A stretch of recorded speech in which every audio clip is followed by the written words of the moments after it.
국민의힘 한동훈 대표가 오늘로 취임 100일을 맞았습니다. 국민의힘 내부 갈등이 심화되는 상황에서 어떤 메시지를 내놓을지 주목됐는데요. 국회로 가보겠습니다. 이다영 기자, 한 대표 회견 발언 소개해 주시죠.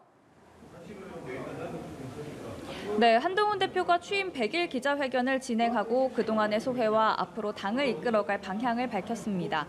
한 대표가 거듭 언급한 키워드는 변화와 쇄신이었습니다. 한 대표는 당정이 시너지를 높여 상생해야만 나라의 퇴행을 막는 정권 재창출이 가능하다고 말하면서 개혁의 동력을 키우기 위해 매듭지어야 할 과제로 변화와 쇄신을 강조했는데요. 국민들이 우려하는 지점에 대해 과감하고 선제적으로 해결책을 제시하고 관철할 수 있어야 야당을 막아낼 수 있다는 게 한 대표의 입장입니다. 김건희 여사와 관련 의혹에 대해 우려가 있다는 점을 지적한 대목이란 해석이 나왔는데요. 모두 발언 이후 이어진 질의응답에서 한 대표는 특별감찰관이 반드시 필요하다고 덧붙였습니다. 한 대표는 최근 대통령의 친인척 등을 감찰하는 특별감찰관 추천 문제를 두고 친윤계와 갈등해왔습니다. 취임 100일을 맞아 기존 입장을 반복한 만큼 친윤계와의 내부는 쉽게 누그러지지 않을 전망입니다. 또 한 대표는 야당인 더불어민주당을 향해서는 이재명 대표의 방탄을 위해 사법 시스템을 난도질하는 정치 행태를 중단하라고 쏘아붙였습니다.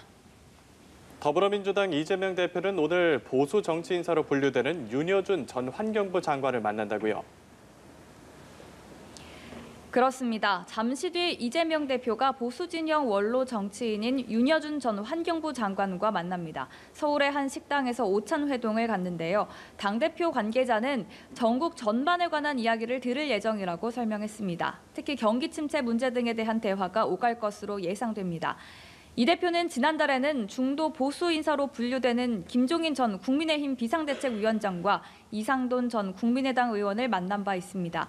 보수 진영 인사들을 만나며 외연 확장을 하는 모습인데요. 오는 11월 15일에 공직선거법 위반 혐의에 대한 1심 선고를 앞두고 각계 인사들을 만나는 것이란 해석도 나옵니다. 한편 오늘은 국회 정보위원회와 여성가족위원회가 국정감사를 진행합니다.